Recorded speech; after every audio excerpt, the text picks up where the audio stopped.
We will say it like it really is. With dignity and respect. Committed to free speech and common sense. Upbeat and entertaining. Straight talking and direct.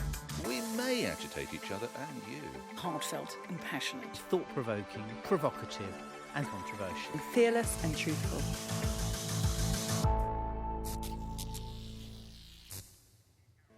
Hello and welcome to The Pledge. So, week 3 of the Trump presidency, and we finally got down to the really important stuff. That is literally the epitome of fake news. Part of that story was the detail. You'd start at the top. I don't think the president owns a bathrobe. Definitely doesn't wear one. Now, there are pictures of Donald Trump in a bathrobe out there, but much better than that, we found this picture of you, Nick, in a lovely furry... No, we're just making it up. So nervous there for a moment. You promised you'd never show that picture, Carole. That was the idea. So please do email us if you do have any pics of Nick in a bathrobe, or indeed Graeme. On the show this week, Rachel's telling us to lay off Melania. Graeme will be tackling fake news, and he says he's going in hard. Michelle says it should be OK not to feel OK. And Nick's delighted by the latest NHS prescription. But first, it's me. Now, let's see if you can guess who I'm talking about. He's been called a pocket prat, a sanctimonious dwarf, and David Cameron apparently once referred to him as the little Even those who claim to like him call him the squeaker. And there's the giveaway. I'm talking about Common Speaker John Bercow, who this week, in his teensy little shoes, waded headlong into a constitutional row by trying to ban the leader of the free world from speaking at Westminster. He effectively said it was because the Donald was racist, sexist and an opponent of equality. So why didn't his principles stop him cozying up to the Emir of Kuwait, where homosexuality is illegal, or China's president, who rules over a totalitarian state which executes more people than any other? Doesn't this hypocrite see that his interference could scupper the hard work Mrs May's done to get us a trade deal with the US? Is Bercow so arrogant he thinks his political views, which are supposed to be ruthlessly neutral, are more important than what happens to Britain post-Brexit? His showboating this week was a disgrace, an unconstitutional act by a self-aggrandising little man desperate to secure his place in history, which he did, as the Speaker whose giant ego shamed his great office and himself.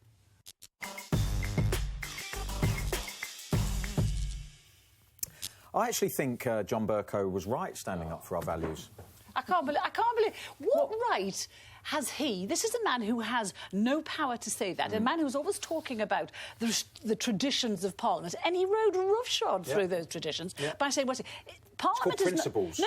But that's not his place to have. His place in there is to moderate debate. It's not to be part of it. It's not to use the grand organ that is Parliament to push his own political agenda, which is what he... But it's not a political agenda. Yeah, it's a principle. Principles and politics are two different things. No, but so if you believe so strongly in something, then it is your duty to stand up for that. No, it isn't. Irrespective of your position, it absolutely is. He has no business making derogatory remarks about the leader of the world's biggest economy and military power. It's not his place to do that, and he's been told that by Lord Fowler. Yeah, but then what you're saying, by him not saying anything, is just as political as the accusation that you're making, because you're saying he shouldn't have said anything because of our relationship with the States. OK, so why didn't he say something about the president of China coming? Yeah. We know about what the president of China is. China carries out more executions than all the other countries in the world put together. You can be put to death in China for going on a protest march. Yeah. So how is that any better than what Donald Trump did? Even if you think Donald Trump is racist and sexist, he's not executing people. That doesn't happen in his country. Or the Emir of Kuwait. We know what happens with him. We know what happens. Israelis are banned from Kuwait. That's racist. But I agree. I'm not disagreeing with that. Let's listen to what he said. Let's listen to what he said, and then Rachel can pick up. Before the imposition of the migrant ban, I would myself have been strongly opposed to an address by President Trump in Westminster Hall. After the imposition of the migrant ban by President Trump, I am even more strongly opposed to an address by President Trump in Westminster Hall. Now, the thing is, just with China and Kuwait, I agree with you. I think some of the things that we know happens in other countries is appalling, OK? I think what we should be expecting from our common ally, from a country that we've helped develop democracy with, that we've worked with hand in hand to deal with the rights across all the spectrums, has been incredible, OK? So I think it's our duty to expect more of our closest ally and expect a higher standard from them. And what he's doing, he might well lose his job because of this. It doesn't mean I don't admire him. Carole, can I interject? Sure. I think Graham's got a point. I think that the Speaker just squeaked away with this because the cards have been thrown up in the air with Donald Trump in the White House. For the first time, we've got a president who is a really quite an unknown and unstable quantity. And I think at that point, I think it was quite legitimate of the Speaker to say, don't forget it's his house. The Speaker has his lodgings there. He doesn't want the Trump coming to his party. Challenge. And 1 second. And also, I'd like to go back to the bathrobes thing. I think that was very interesting. I think men should be banned from wearing bathrobes as well as Trump. You don't want to see me naked. Well, perhaps you do want to see me naked. Right. As well as Trump coming to address both houses. On a point of order and through the chair, if I may, it's not his invitation to give. It's what are called three key holders, which is the Speaker of the Lords, Norman, now Lord Fowler, the former Conservative minister, John Bercow, and a member of the Royal Chamberlain's office. It's not his invitation to either give or not to give. He was totally out of order. Let me just his view. And just to bring it to Graeme to an area that you will understand, he should be like the best referee who controls the game and is never seen. And indeed, Bernard Wetherell, who was arguably one of the most distinguished speakers of recent years, with the exception perhaps of Betty Boothroyd, once said, "The perfect speaker is the referee. He or she is not the star. You are there to facilitate the forum." He is totally and utterly out of position. I happen to think he's rather a jumped-up individual. I don't like the cut of his jib. And if, as you say, it might be the end of Speaker or even Squeaker Bercow, bring on the day.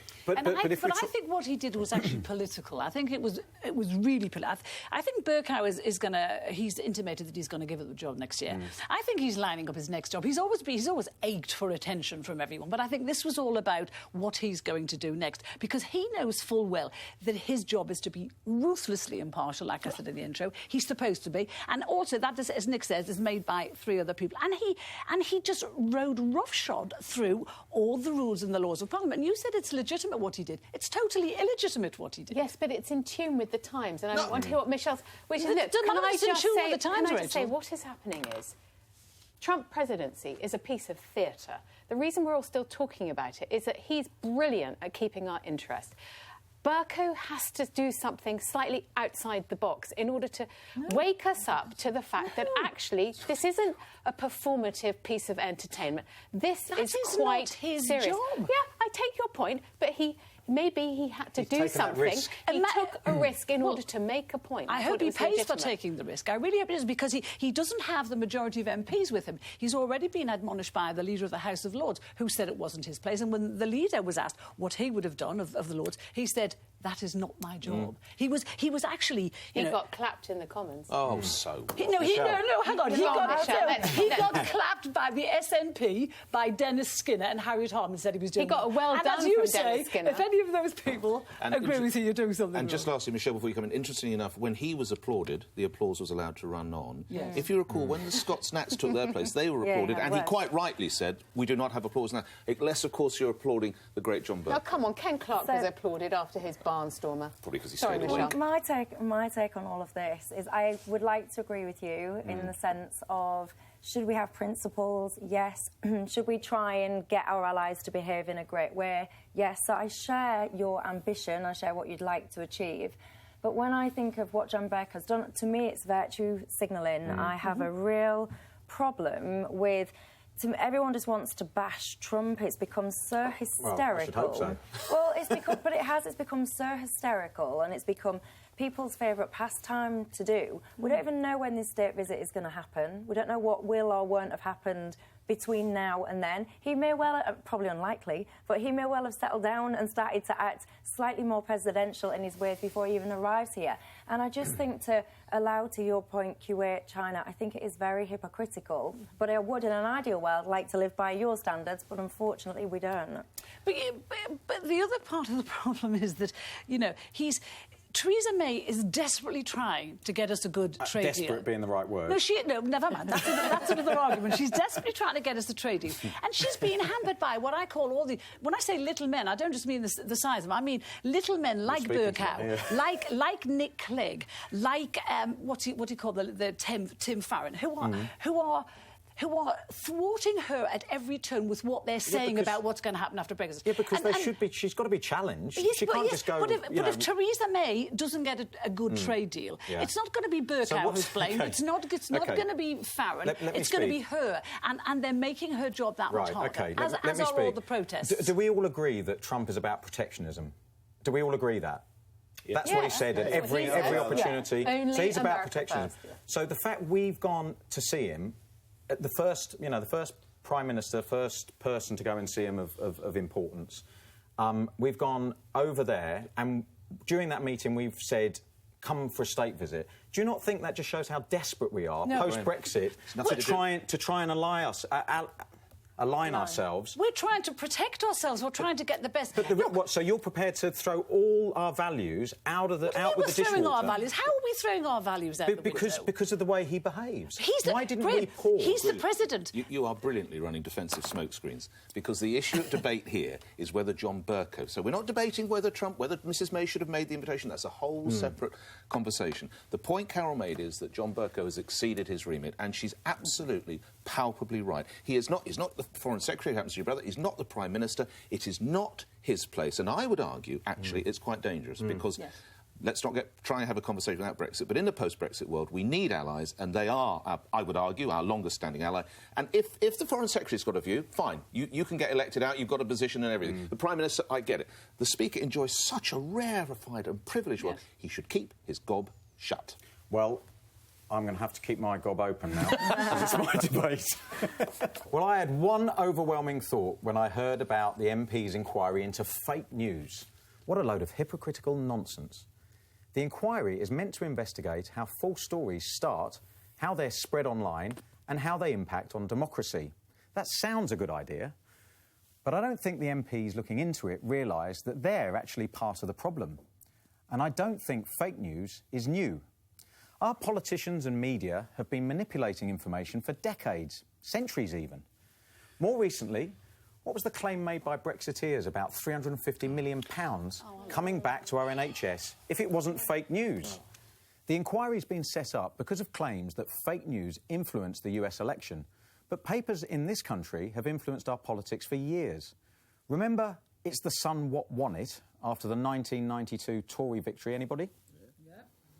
There will always be headlines sensationalised and politicians making loaded statements, and that's not going to change.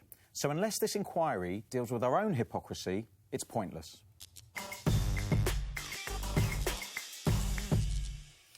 I suppose what I get cross at is when people... I get what you're saying about the online fake news stuff, but I get very cross when people say the media, newspapers... makes things up.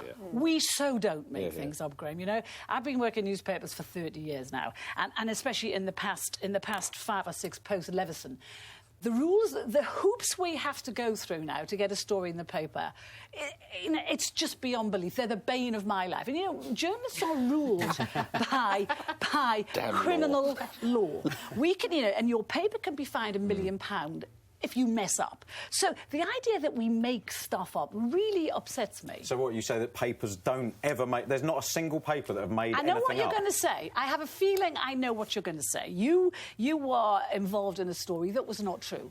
Yeah, I was, but there are thousands of people that are involved in stories that aren't true. Okay, well, sport. There's so much speculation about sports people that are totally inaccurate. Make stories up. Inaccurate is one thing. If someone has told something and we've checked it as best we can, inaccurate is one thing. Made up is entirely another. Papers do not make up stories, and it really makes me. You know, it's like me saying to you, all footballers are stupid. No, listen. It's like me saying to you, all footballers are stupid. It's a sweeping generalisation. We know it's not true. You're the living, breathing embodiment of the fact that it's not true. But you know, it makes me, because the media is blamed for everything. No, it's got nothing to do with blaming everyone. I think we have the best press in the world. Do you? Absolutely do. Absolutely do. But you can't say that people don't take, as in my case, you know, the question of me being homosexual, when there was nothing to back that up. Why didn't you sue? Why didn't I sue? Yeah. Because I wasn't able to, because the way they framed it, I was unable to. This was in the mid-90s. Right, OK. So I didn't have the opportunity. You could have found a lawyer. I've had stories written about friends of mine that have been false, and they get a retraction this big. Yeah. And then if they do settle, it goes to a charity. OK, so but it's a different world. It is a different world, yes. Let me explain. And I hear what you say. One of the most popular fake stories from last year was a story of a woman who got fired and she went in at lunchtime and defecated on her boss's desk. That was shared by...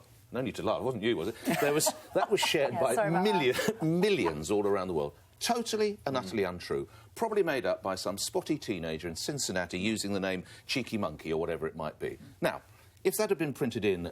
I won't name a newspaper, but it's not fair. But if it had been printed in a British newspaper, as Carole rightly says, you could have gone for them straight away. Yeah. And that is the reality of it. You should have gone after the newspaper on that occasion. You really should have gone after the newspaper on that occasion. And that is different. And you say we've been faking it for years. I agree with Carole. I've been writing stories for decades and have never knowingly faked it. Have you ever distorted stories Explain distortion. To fix an agenda that a publication might be trying to push? Yeah, probably. Yeah. Do you think that's okay? Well, it depends. When you define distortion, so you could look at the Brexit vote last night, right? If I'm working for the Mail or Telegraph or the Sun, this is the greatest triumph history has made. Off we go, we're out. If I'm working for the Mirror or the Guardian, I have a totally different look. Please, can the Lords intervene? We need some sanity. So I don't call that distortion, I call that interpretation for your title. How does it work? So help me, because I'm not a journalist, I don't understand. How does it work in terms of verifying sources of stories? Because I often read... Yeah, I want a journalist to explain. I think there is an issue with fake news, because in Brexit we were told that the Queen would resign, or abdicate if Britain didn't leave. We were told that the Pope backed Trump, and all manner of stuff. What we have to focus on is the regulated press, and the newspapers in this country are almost all regulated, either self-regulated or under impress, which we've discussed before, which we don't want to go into again. No. We are in a different universe when it comes to what appears on the page or on a newspaper or website. Where we are in the Wild West, Graeme, is the unregulated platforms, the irresponsible platforms, the kids sitting in Macedonia being paid per 100 words to make stuff up that can go on Facebook or Google, which, by the way, has stolen all the advertising from the responsible, regulated, researched, verified press and is destroying us. That is the problem. And all those crazy stories you're talking about, they reflect very badly on the print media, because they assume that because they're doing it, we're doing it too, and that's just not happening. Yeah, but the thing is, you're talking of the extreme, which I completely agree with, but I'm saying that if we're going to have an inquiry into fake news in its extreme, why aren't we dealing with the issues that we've got with our own... our own media here, in the sense of... You're talking about websites, you're talking about the press, what are you talking about? There are so many media outlets now. Well, there are, and that's, I mean, to a point, that's why this inquiry, for me, is completely pointless, because how are they going to try and regulate... No, they can't. I think they should leave the press alone and look at the other unregulated... Yes, exactly. To Michelle's question. Yeah, well, that's what I was going to say. Your question about how it works, people, I don't think a lot of people do understand... My question is, that I read stories all the time, and it'll say, a source said... an anonymous MP said, a friend said. Just help me let me finish my question. Help me understand how, as a journalist, how does it work in terms of verifying sources and being able to print stories without revealing the source? I get a tip-off that Graeme Le Saux is going to be the next manager of the England football team. We all have a bloody good laugh, I know.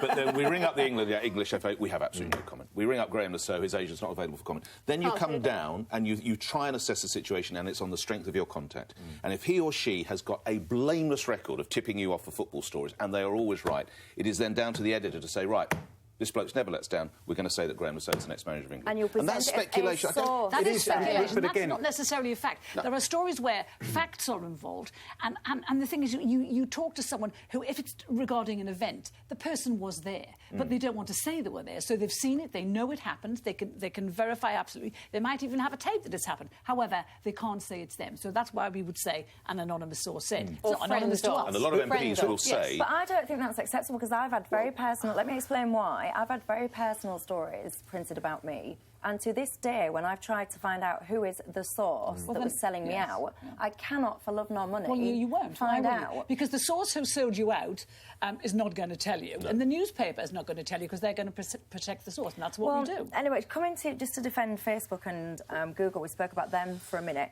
So they are well aware of what they're doing in terms of enabling news to spread virally. So they're creating something, it launches in France at the end of this month, called Crosscheck.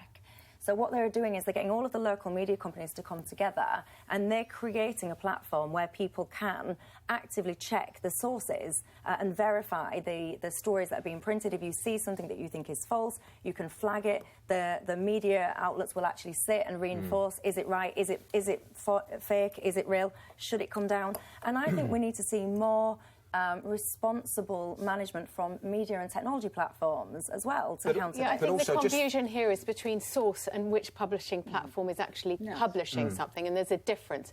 If somebody told Nick that Graeme was going to become the next manager, that is the source. If you publish that in the Express, that's the platform where this material was made public. Yeah, just quickly, I can confirm I'm not going to be the next manager. but also, I think we've got to be a bit more honest about the agendas that, whether it's newspapers, whatever, the agendas that they have, the bias that they have, and also we've got to continually stress test them to make sure that their sources are verified so that people don't find themselves on the wrong side of a massive story and it being completely inaccurate. Can I make one No, final you can't, point? because it's no, you can't. I'm sorry, it's doors to manual and cross-check. It's my take-off now. I'll make it on my Twitter after. Go on, then. You do that.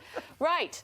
You may be wondering why I'm wearing a silky blouse with a pussycat bow, and the reason is we need to talk about Melania. I think the Free Melania movement, as if she's locked in Trump's boot, is a disgrace. It suggests that Mrs. Trump, a successful model and entrepreneur, isn't a free agent, but a hostage. This may be amusing, but it's nonsense. Only this week, Melania launched a $150 million lawsuit claiming that libelous claims she was once an escort could hurt her chances of establishing multi-million-dollar business relationships during the years in which she'll be one of the most photographed women in the world. Quite, Mrs. Trump. Why do we even still think about a wife as part of a package deal with her hubby? It's 2017. We may not like the president, but that's no reason to objectify his wife as if she's the billionaire president's chattel rather than a person in her own right.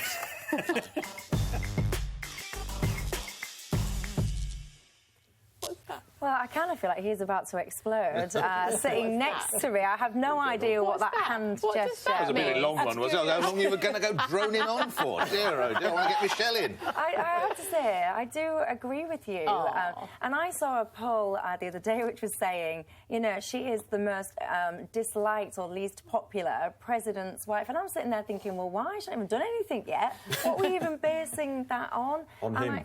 Yeah, and I do think, though, that, like, this Free Melania stuff, I've seen so many things saying, you know, so many pictures of the way they're seated at a dinner and people are saying, you know, he's abusing her. Look, they don't even have no contact. She's sitting like this. You know, is she, like, stuck in this situation?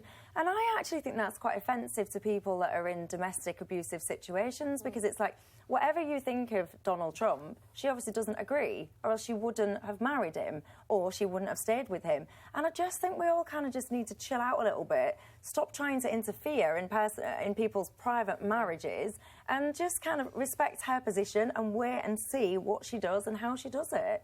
I'm with you, actually, oddly enough. I mean, I thought Women of the world I unite. thought I wouldn't be when I saw her subject. However, you know, you've got to remember she met him in 1998. She's been with him since then. If she was just hanging around him to get money, whatever, she could have got that 10 years ago and gone off and bought 10 houses with it. She's still with him. And I've read quite a few interviews with them. One of the New Yorker where she said, people think I'm shy. She said, I'm not shy at all. And I think what she is aloof. She just pulls herself back, and I think it's a really good position to take because she's just not going to engage. You know, we might expect her to try and fill Michelle Obama's shoes, big shoes to fill. But I don't think she's even going to try that, and we know she's not because she's going to be living in Manhattan while he's in Washington, which I think, you know, she's just deciding she's pulling back and she's not going to be the typical president's wife. Is there a typical role for a president's wife or a Prime Minister's husband. It's usually to hang on his... It is to hang on his arm, isn't it? Normally, I until think the Michelle. whole thing is just... It sucks. I'm sorry to curse, but I think this whole business of 2 for the price of 1, you know, like selection committees in Tory constituencies often go for a man because they think the wife is part of the package deal. And it reminds me, it's slightly demeaning. I'm often defined as who I'm sister of, or who, whatever, as you always do. You always make me sister of you-know-who. And I thought that this is why Theresa May had to apologise, as we'll see in a second, for referring to the Shadow Foreign Secretary by her husband's title. And the Shadow Foreign Secretary is shouting at me, by you. Yes, Lady Nugee, by me. So her husband's Sir something Nugee, and so she's Lady Nugee. But that was just a sort of dig of just saying, you're an appendage. Well, how can you interpret... Right, let's just get a few facts out. Oh, go on. Hashtag free Melania. What exactly are we freeing her from? From being a prisoner in the White House, not even in the White House, and Rapunzel in her Trump tower. As Carole pointed out, she's in Manhattan. She's not... So let's deal with some facts. She's Rapunzel in her Trump right, tower. so she's living in Manhattan. Did you hear the line, blink twice if you need... Yeah. So this is... It's quite funny. She does look a bit glassy absolute sometimes. nonsense. The idea that in all these instances the wife is some sort of subjugated, quiet little soul... Dear God, you never met my most recent ex-wife. That was so absolutely not the case. You would not believe it. Free Nick. And as with, by the way, I'm blinking twice. Hell, as with, that is Emily Thornberry's other name. Just live with it. Just accept it. Just as I could call you Mrs. Blah Blah, or I could call you Rachel Johnson. Yeah. No. Emily doesn't use that name because she thinks it takes her away from her left-wing stance. She has an identity. Thinks it's going to alienate her. Look, we girls she's got an agreed. identity. Listen, there is a problem, which is that so far, unfortunately, we've had only male presidents and therefore First Lady. So the First Lady is this awful, icky role. Somebody called it a white satin music box. You know, you're not really allowed to be your own person. And I love this notion that... To be honest... That she's worried about frankly this. doing I mean, listen... 2 out of 3 of Donald Trump's wives have been immigrants. You know, this is a job that, What's that got to do with anything? won't even do. What's that got to do with the price of fish? Michelle Obama did an extraordinary work for... Actually, for you to say they achieved nothing... And I've heard you laud Michelle Obama. No, you said the First Lady's never do anything. It's a white satin Do you think soapbox. Michelle Obama would have been digging vegetables in the White House garden and going on about childhood obesity if she wasn't First Lady? She'd have had an amazing But you career. said before 2 for the price of 1. There's an instance where it wasn't 2 for the price of 1. They were 2 very separate entities. Let's have a look. Michelle Obama had a role. Let's have a quick look to Michelle's point earlier about the photos and what you can make from photos. Does that... I'm not a body language expert. I want to know what the joke is. But there is another picture. I think there is another picture where you see Michelle looking a bit Gooseberry-ish. Yeah, you see? There you go. I think she's looking down her Come nose. on, let's just go back to Michelle. I mean, not you, Michelle, which we will. But in a second, Michelle Obama was superior to Barack. She was his mentor when they were at law school. But what do you think, Michelle? I don't know. I look at that photo and I just think, so what? I mean, you move around, you don't stand still. You can take pictures of us lot and we move and you're, she don't like him. And those 2 are having an affair and those 2 are fighting. And it's like, what? I don't get the obsession. I just... And also, you know, we might... She's not performing like we would expect her to perform. Maybe because she's a little bit scared of this role. You know, she's in shock like the rest of the world. There was a little clip of her. Here. Look at this one now, where she's smiling. He turns away. Look, she stopped smiling. Look, I don't know. Blinked twice there. I don't know what he said to her there. I think he must have said something horrible to her there, but I don't know. But, you know, she is practising being the president's wife in the eyes of the world. It must be a bit daunting, I think. In all honesty, I have no interest whatsoever in the husband or wife of the person that's in charge of a country. I'm just interested in them. And I think, again, we spend so much time, if it's a woman in that role, if it's the First Lady, we spend so much time saying, oh, what's she wearing? What does she look like? Oh, those shoes are a bit high. Oh, we do that. We create a superficial sort of image and impression of the partner of a successful person. A woman partner. My point is always, it's always the woman who has to trot along meekly, who has to go up on conference Dennis and Thatcher give... did a pretty good job, No, didn't he? he didn't, though. He was very much behind the scenes. That's what I'm saying. If it's a woman... That's my point. Oh. That's totally Graham's. Oh, right, and I okay. think you could argue the Sorry. same about Philip May. I think he's playing the role absolutely brilliant. He's There's no expectation from men that they have to trot along and be this consort person. But we're assuming Melania's upset about that role. I don't think she's upset. She's a smart woman. This is a girl who, you know, she straight A's at school. She was educated in you know, communist/socialist Yugoslavia. She had a really good education. She's a smart girl. If she wanted to take a role, maybe she wanted to take a role. She'd keep her brain separate. Amen to that. I want to know which two of us are having an affair. You looked over that way. I want to know. It's certainly not me. We'll discuss it in the break. Right. That's going to be in the papers next week. It's me next, and I'll be talking about a subject that isn't talked about enough.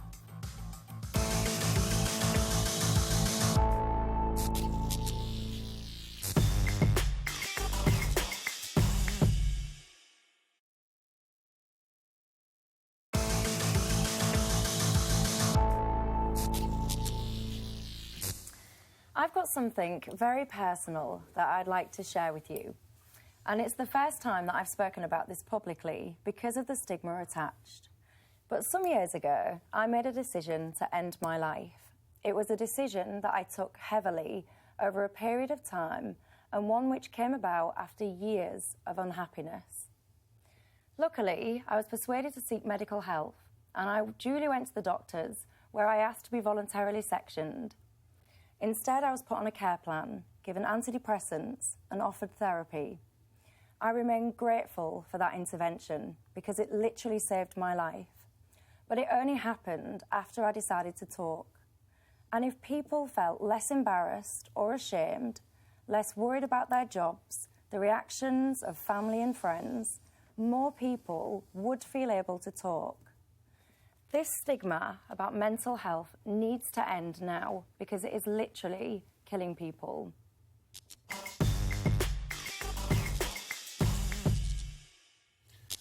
Wow. So the key to me, from what I've just heard, is what was it? You used the words, you decided to talk. What was the motivating factor that made you decide to talk? So I was in a situation where, now that I look back, I'd experienced depression for years and years and years. And depression to me meant it wasn't being sad about whatever, boys, jobs, money, it wasn't sad. It was a ongoing, persistent feeling that no matter what happened in my life, I couldn't shake off unhappiness. And it got to the point where I did not want to be alive. It wasn't a fleeting this and that. Just stop me if it's getting uncomfortable. What I'm trying to drill down to, what was like the moment of conversion? What was the time that you thought, that's it, I have got to go and see? Was there like a single moment where you thought, a light bulb went on, that's it, I'm going to kill myself, I've got to go see somebody? So for me, I never really spoke about what I was feeling because even now I found this, I'm embarrassed, I'm cringing, and it's embarrassing, which is why I want to talk about it. So to answer your question specifically, one thing in my life wasn't a cry for help. I didn't talk about it. I didn't want to talk about it, and I didn't feel able to talk about it. But in my family, my sister had already passed away, and I battled for a long time not to commit suicide because I did not want to hurt my mum by the loss of a second child. At some point, when I decided enough was enough, I wanted to die, there was no two ways about it, I felt that I had to go and tell my mum. Tell her what I was feeling, tell her what I was about to do, and that there was nothing she could do to prevent it. So I had a trigger to talk to my mum based on family circumstances that meant that I had to. And what I'm concerned about, given that we have a rising number of suicides, and actually it is the biggest killer of men under the age of 45, people do not talk about it. They are just going off and doing that. Can I just say, what you've just done is, I feel a bit tearful, actually. I don't know if I can get it out. It's just very brave what you just did. Thank you. But and I think you're right. I think you know, when I knew you were doing this debate, what I was going to say was I didn't think there was still a stigma attached to mental health in the way there used to be. I think, you know, many years ago people didn't talk about it, but you've just blown that away with what you just said. There obviously still is that we're not actually aware of, and I think people don't talk about it. If I may say, I know you know much more about this than me, but I think what it is, people are scared to say the wrong thing. You know, it's like there are words attached to how you should tackle certain things. There's a great guy who deals in mental health he's called David Krepes K. He's a mental health trust boss. He said he wants to reclaim words like mad. because he said, that's how I felt. And he said, I don't want people pussyfoot. That's how I felt. He said, he said, I love the mad people in my life. And he said, if people were just less scared about whatever language they used and just talked about the problem, life would be an awful lot easier. And what made you, I know you say you want people to talk about it, but what made you decide to say this? This is a big thing that you just did. Because there is lots of campaign. I've been hypocritical, and there was a campaign that was going on social media last week, and I joined in that campaign going, yeah, there's a stigma about mental health, everybody. We should talk about it, knowing full well that I've experienced problems. But even when I decided to, and I thought long and hard about doing this debate, and shall I talk about my stuff, shall I not? I was told last night by one of my longest friends, oh, yeah, great subject, but don't mention you. And I said, what do you mean? She was like, just don't mention you. But also, they're probably thinking that, again, this is part of the problem, that they're protecting you. Yes. And it wasn't. No? It wasn't that she was... I mean, she's my best friend, so I'm not putting her down. It wasn't... She didn't tell me not to talk about me to protect me. She told me, don't talk about me, because she was saying people are going to look at you, and this is probably a bit of an offensive word, but she was saying they're going to think you're a nut job, they're going to think you're a mentalist. She was saying to me, you're not going to work if you say that's these still things. part of the problem, isn't it? And the stigma. I mean, obviously, my background being sport, there's a huge amount of work being done in the sort of mental health side of sport, because I think, from a football perspective, for instance, or cricket or something like that, from a very young age, you're put into a set of an environment that creates a very specific set of sort of controls on you. And I think that people suffer greatly in sport when things don't go wrong, and the pressure and all of those things. There's so many different catalysts for people that have mental health issues, so many different strains. And I think there's a couple of things. One, what you've done, and people like you that are in the public eye that talk about this, I think is absolutely brilliant. It's so brave that you come out and say, look, this is who I am, this is what I'm going through, and look, I'm here to share it with you, in order that people that don't have, I suppose, the resilience that we think everyone has, they can then go and get their help that they need. Nick's point about what the catalyst for you to talk about it and what the environment that actually gave you that trigger to go to your mum, I think is really important. I really want to see us talking to younger people more about this from a much younger age. There's an amazing guy called James Shon who talks to schools, and I've been at a couple of his talks, and he talks about blowing a child's balloon up and making them sort of confident, protected, so that when they get to their teenage years, they've got this resilience where they feel comfortable about themselves. And we've got to work so hard to give people the tools, young people the tools to deal with these things, so that when there are problems, they've got an outlet where they can stop it. Do you not think, Graeme, that social media, I think for young people now, for teenagers, is death, because they get taunted on there. Girls get they have the mickey taken about the way they look. They're told to take their shirt off and pose. And I just think that has got to be the cause of a lot of mental illness in young people these days, don't you? What do you think? I think what you've got to be congratulated for what you said, which I found profoundly moving. And I've had mental health issues in my family, and it's been out there that my mother was in a mental hospital when I was a little girl. And I can't say it didn't affect me, but it's always been open subject in my family, and I think I'm lucky in that, because I had such direct experience of it when I was 7 or so, and she was in hospital for a year, and that was tough. But I think that the fact that the Duke and Duchess of Cambridge are attaching themselves to this cause, in a way, tells us actually a bit about what the attitude was towards mental health when Princess Diana was trying to make her way in the royal family, and how that, in a sense, maybe epitomised the British culture then, which was, it was shameful, it was hidden, you didn't talk about it. And actually, if you don't talk about it, it makes it so much worse. Yeah, and it's not shameful, and it's real. And I imagine that there'll be people watching this that are experiencing different things, and it's hard to speak out, but you absolutely must. It's irrelevant. It doesn't matter if you're old, young, successful, not. Depression is horrible, and if you have been affected by any of these issues we've been discussing, you should get in touch with the Samaritans. You don't have to be suicidal to call them, but whatever you're going through, you can call them anytime on 116123. You can email joe@samaritans.org, or you can visit samaritans.org. Please do that. Michelle, thank you. From matters of emotional health to the National Health Service, I'm talking about that next.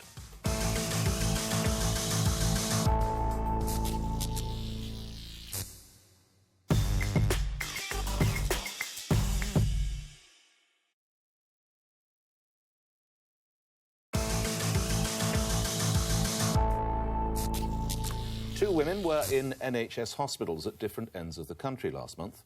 In London, a Nigerian woman known only as Priscilla was featured in a BBC documentary, having £330,000 worth of treatment after having quads prematurely. Tragically, one died soon after birth, another soon after that, but happily two survived and are in special neonatal care units, costing £20,000 each. Priscilla ended up in the UK after being barred from entering the US and admits she won't be paying a penny towards her treatment. Meanwhile, at the Aintree University Hospital, due to pressure on the A&E unit, frail 87-year-old Audrey Benbow was treated in a stockroom after a fall at her care home. All of which makes this week's announcement about cracking down on NHS health tourism that costs this country hundreds of millions of pounds each year all the more welcome. Unless, it seems, you work in the NHS, as some medical organisations are totally opposed to it. Just what don't they get? It's a national health service, not an international one, and we're right to stop those seeking to cash in.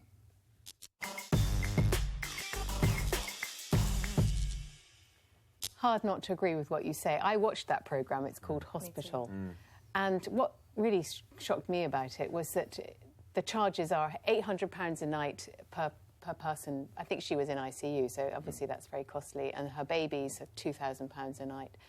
When she left the hospital, I think the bill was £250,000, and No different figures. There was no way she was thousands. going to be able to pay that. But let's not talk about Priscilla. The head of the BMA, the British Medical Association, has said, in theory, this is a good idea. Yeah. In practice, it's a finger in the dike. And can I just run through a few figures on that, which is the NHS, our National Health Service, ran at a £2.45 billion deficit last year. They did make £2.9 billion efficiency savings, but obviously they didn't break even. On the foreign health tourism, I think the key figures are this. If you look at the EEA, the European Economic Area, in Switzerland, where you have reciprocal rights, where we can be treated free of charge as long as we are EU, because we are a residence-based service, we only actually recouped £50 million from the EEA and Switzerland, but we paid out £675 million. So my thought is this: charge when you can if people are not eligible for non-urgent care.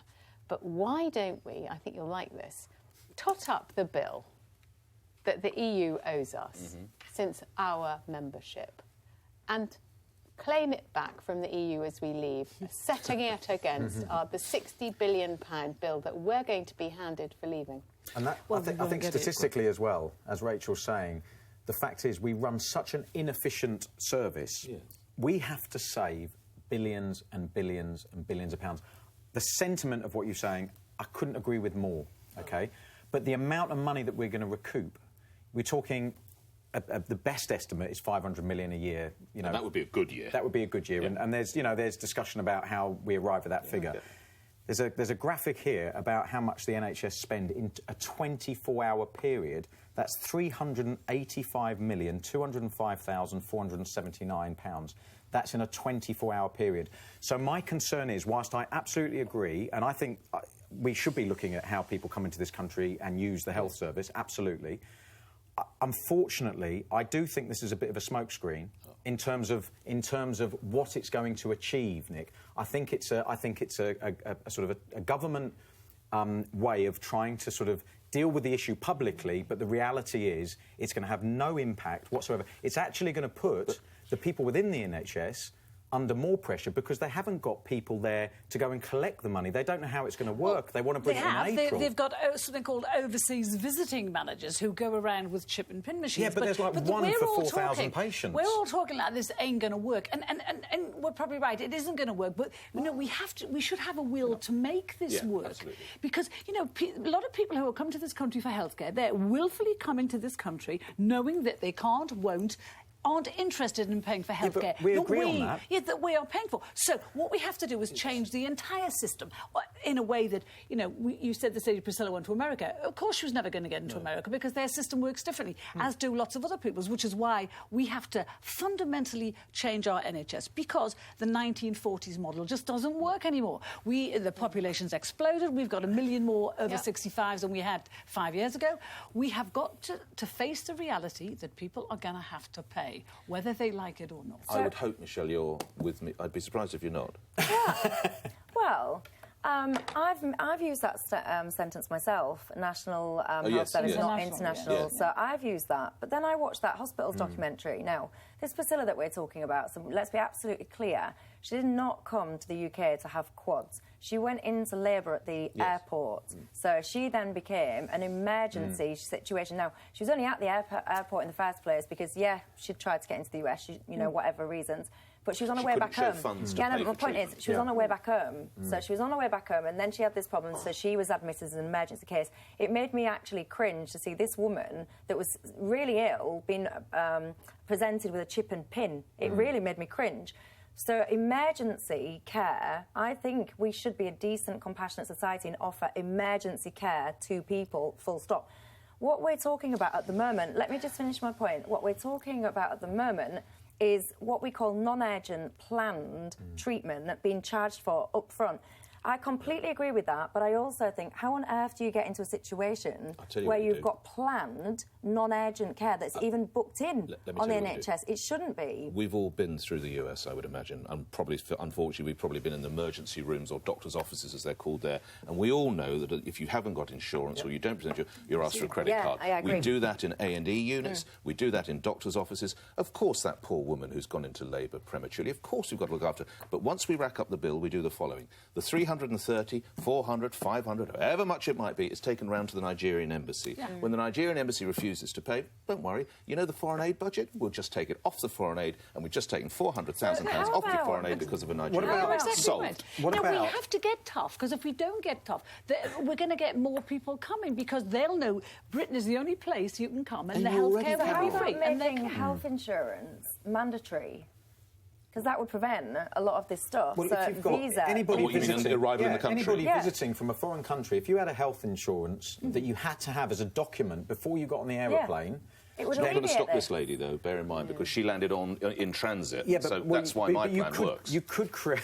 That's why your plan is better. Yes, my plan's better than yours. I'm sure the Nigerian embassy's But ultimately, I mean, and I think that's workable. If we're, we're going to be in control of our borders again, so, I think having that documentation to come into the country, I think, is feasible and acceptable. And then what you're doing is you're not creating a situation where you're chasing after someone and trying to recoup money. It was awful to watch. The European example is fantastic because the amount of money that we don't claim from our European partners on this reciprocal agreement is ridiculous. But again, that is a lack of organisation, a lack of infrastructure in the system. If you talk to the doctors and the doctors who've been on the show, they say our duty is to the patient. I agree. We are not supposed to discriminate between age, race. What we do is we treat the patient according to need. And what you're saying is we're going to treat them according to ability to pay. And I think there's something a bit dodge We've got about a tough that. person like Carole there at reception of A&E or the doctor's room who just says, I'm terribly sorry. Where's your National Health Service number? Well, we've just got people like that. You're not going to get past her. Nothing gets past Carole. We can be compassionate, but there was some footage on the television this week of an A&E ward. I think it was somewhere in the Midlands.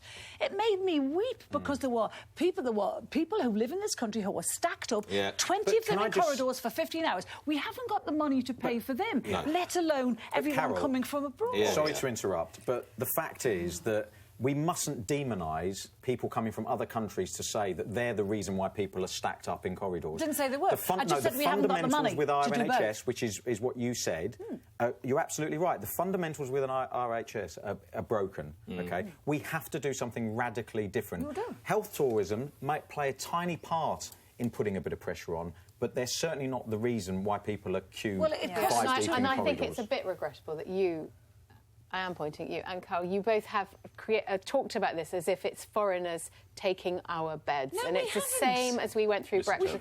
You did a bit. You did a bit. Anyway, it's time to move on to Straight Talker of the Week. And if you had any doubt that I was right in my debate earlier, this week's Straight Talker Award proves it. It goes to someone who also says it's just not on that a woman is defined by who she's married to. Lawyer Miriam Gonzalez-Durantes posted a picture of this letter on Instagram. But just look at the top there. It's addressed to Mrs. Clegg. Yes, she is the wife of the former Deputy Prime Minister. But really, below the picture she posted this message. The irony of being invited to speak at an International Women's Day event to celebrate women's success addressed to me as Mrs. Clegg. Irony indeed. Well done, Miriam. She's being a bit touchy. For What do you goodness sake, we all know who she is. I'm slightly dyslexic, so I'd have struggled spelling her surname. That would be my excuse. It made me a bit uncomfortable. I kind of see her point, but she is Mrs. Clegg. Yes. She is. And she came to prominence That's her name. because she is Mrs. Clegg. She can now push all her, all her causes and whatever. I can see nobody because she's listen. Mrs. She is Clegg. a successful international barrister in her own right, And Nick. no one Would would you, no one I bet you would wouldn't have dare that. call her Mrs. Clegg. Having had the if you had pleasure- her on your show. No, but I used to have Mr. Clegg on every week. Having had the pleasure of meeting her and knowing her husband very well, listen, no one needs to fight her corner. Don't you worry. She can look after her own. She's a veritable armada. has. Don't worry about it. She really is. You don't mind mess with Mrs. Clegg. No, you do not. That's it from us this week. Tell us who you think got it right and who needs some serious straight talking by getting in touch on Twitter or Facebook. We're off to prepare ourselves for President Trump's 4th week in office. See you next time.